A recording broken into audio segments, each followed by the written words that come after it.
వర్షాలైతే పడిపోతున్నాయి గదా! ఇంకా చల్ల చల్ల వెదర్‌కి ఏం చేద్దామా అని చూసేసరికి ఇంట్లోనైతే శనగపిండి ఉంది. ఇంకా ఆలుగడ్డలున్నాయి. ఇంకా ఆగుతామా ఆలుగడ్డ బజ్జీలైతే చేసేసినాననమాట. ఈ ప్రాసెస్ అంతా మీకు తెలుసే కాబట్టి నేనైతే ఒక చిన్న స్టోరీ చెప్పుదాం అనుకుంటున్నా. మా లైఫ్ స్టోరీయే. నా లైఫ్‌లో జరిగిన ఒక ఇన్సిడెంట్స్ మీతో షేర్ చేద్దాం అనుకుంటున్నా. అదేంటంటే మేము చిన్నగున్నామనమాట.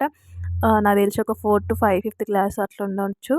అంతే. ఆ క్లాస్‌లో ఉన్నప్పుడు మేమైతే మా ఫ్యామిలీ ఒకటేసారి చనిపోతుండే అనమాట. ఆ సిట్యుయేషన్ అసలు అప్పటికి మాకంత తెలివి లేదు గానీ నాకు గుర్తుంది.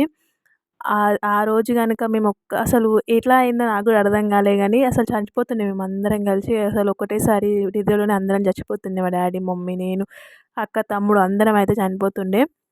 ఆ రోజు అంత ప్రమాదం అయితే అయిందనమాట. అసలు మాకు తెలియనే గూడా తెలవలేదు. అసలు అది ఎలా వచ్చిందో, ఏమైందో గూడా తెలవదు.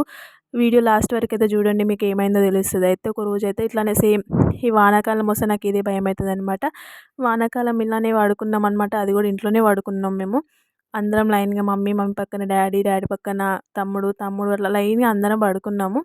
పడుకొని నిద్రపోతున్నామనమాట. నిద్రపోయినాము గూడా ఆల్రెడీ. నిద్రపోయి పొద్దున్న లేసేసరికి మాకైతే పక్కలో పాము కనిపించిందనమాట. అది ఎలా అయిందో